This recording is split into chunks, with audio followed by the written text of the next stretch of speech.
രണ്ടാം ലോക മഹായുദ്ധകാലം യുദ്ധം തീർത്ത ദുരിതത്തിനൊപ്പം പ്രളയവുമെത്തി. ജർമ്മനിയിലെ ഡാന്യൂബ് നദി കരകവിഞ്ഞൊഴുകാൻ തുടങ്ങി. നഗരത്തിലെ തെരുവുകളും വീടുകളും കടകളുമെല്ലാം വെള്ളത്തിൽ മുങ്ങി.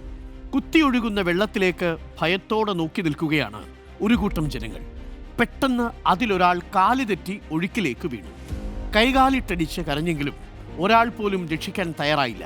എന്നാൽ അപ്പുറത്തെ കെട്ടിടത്തിൽ നിന്നൊരു യുവാവ് ചാടിയിറങ്ങി അയാളെ രക്ഷിക്കാനൊരുങ്ങി. എന്നാൽ ആൾക്കൂട്ടം യുവാവിനെ തടഞ്ഞു. അയാൾ ജൂതനാണ്, ഹീസ് എ ജൂ, മരിച്ചോട്ടെ, അത്രയെങ്കിലും ആ നശിച്ച ജനതയുടെ എണ്ണം കുറഞ്ഞോട്ടെ എന്ന് അവർ വിളിച്ചു പറഞ്ഞു.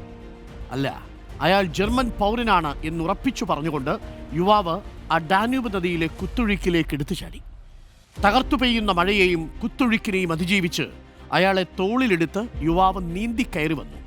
ആൾക്കൂട്ടം പാഞ്ഞു വന്ന് സൂക്ഷിച്ചു നോക്കി.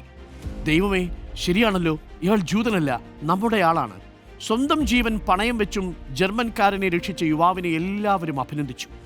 അഴിച്ചിട്ട വസ്ത്രവും എടുത്ത് അയാൾ നടന്നു നീങ്ങുമ്പോൾ അവൻ പറഞ്ഞു, അയാളൊരു ജൂതനല്ലെന്ന് എനിക്ക് മനസ്സിലായത് എങ്ങനെയാണെന്നറിയാമോ? അപ്പോൾ എല്ലാവരും അയാളെ ഇങ്ങനെ നോക്കുന്നത് പോലെ. എന്നിട്ട് അയാൾ പറഞ്ഞു, കാരണം ഐ ആം എ ജൂ, ഞാനൊരു ജൂതനാണ്.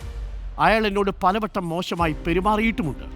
ചൂടുള്ള വാർത്തകളും ചൂടുള്ള വാർത്താവിശേഷങ്ങളുമായി നമ്മൾ കടക്കുമ്പോൾ ഈ കഥ ഞാൻ ഓർമ്മിപ്പിച്ചത്, നമ്മൾ ചുറ്റുവട്ടത്ത് നിൽക്കുന്ന മനുഷ്യരെ അവരുടെ നിറം കൊണ്ടോ വംശം കൊണ്ടോ ഭാഷ കൊണ്ടോ മതം കണ്ടോ ഏതെങ്കിലും തരത്തിൽ അപരനായി കണ്ട് അപരവിദ്വേഷം ജനിപ്പിച്ചാൽ ഈ നാട്ടിൽ സമാധാനം ഉണ്ടാവില്ല.